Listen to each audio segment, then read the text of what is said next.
সবকিছুর দাম বেড়ে গেছে। আমাদের কর্মচারীদের পকেটে 15 তারিখের পরে আর একটি টাকা থাকে না। বাস্তবায়ন করা হোক নবম পে স্কেল।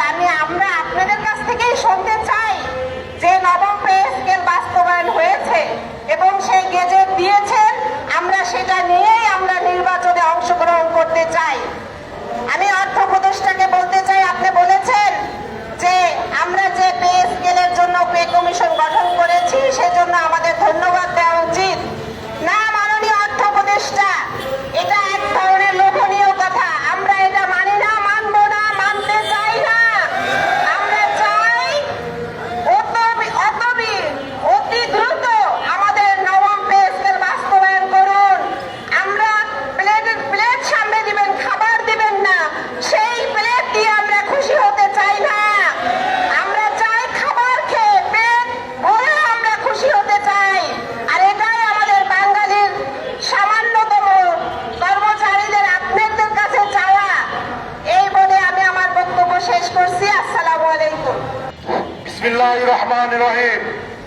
প্রিয় সংগ্রামী ও বিপ্লবী নেতৃবৃন্দ, আজকের এই প্রতীক অনুসরণে আসা আমাদের এই কর্মচারীদের দুর্দশা আপনাকে মাননীয় প্রধান উপদেষ্টা সাহেবকে আমি বলতে চাই, বাংলাদেশে আপনি যখন শপথ গ্রহণ করেছেন প্রথমে বলেছেন দেশকে সংস্কার করবেন, এই দেশের মানুষকে দুমুঠো ভাত খাওয়ার অধিকার ফিরিয়ে আনবেন, বাংলাদেশের সংবিধান অনুযায়ী মৌলিক অধিকার ফিরিয়ে আনবেন।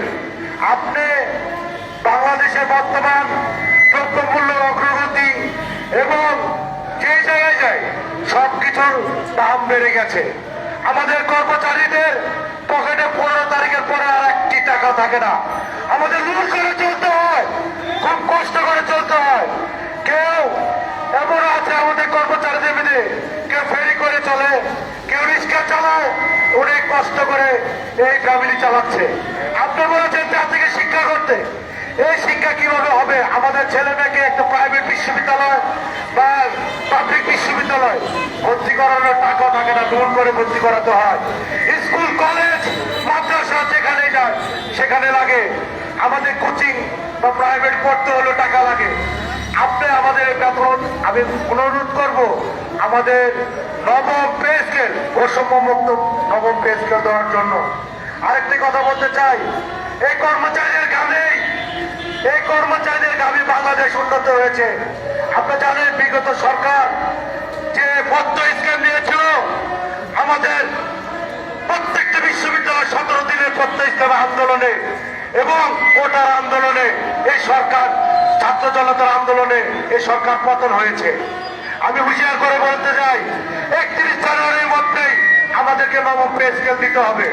অন্যথায় না দিলে আমাদের সমস্ত বাংলাদেশ এবং সমস্ত বিশ্ববিদ্যালয় অচল করে দেবো ইনশাআল্লাহ। এবং আমাদের কর্মচারীদের যত কাজ যদি বিরত থাকে, কর্মবিরত, চেয়ারে বসতে পারবে না, চেয়ারে ময়লা, রাস্তা ঝাড়ু না দিলে দুর্গন্ধ, রাস্তা বেরোতে পারবেন না, অফিস আদালত সমস্ত কাজ, দপ্তরি কাজ বন্ধ করে দেওয়া হবে। আমি কঠোর থেকে কঠোর আন্দোলনে যাতে বাধ্য করবেন না। পেটে ভাত না থাকলে রাস্তায় নেমে যা, তাহলে পিঠ থেকে না। আরেকটি কথা বলতে চাই, বিগত সরকার বৈষম্য পে স্কেল দিয়েছে, 1 থেকে 10 পর্যন্ত 9% দিয়েছে এবং 11 থেকে 20 পর্যন্ত মাত্র 4% দিয়েছে। আপনাকে এই অনুরোধ করবো যে কতটুকু বৈষম্য দিয়েছে। এই বৈষম্য দূর করার জন্য আমি আপনাকে অবিলম্বে অনুরোধ করছি যে এই বৈষম্য দূর করে আমাদের বৈষম্য মুক্ত নবম পে স্কেল দেন। আর সকলকে একটা কর্মচারী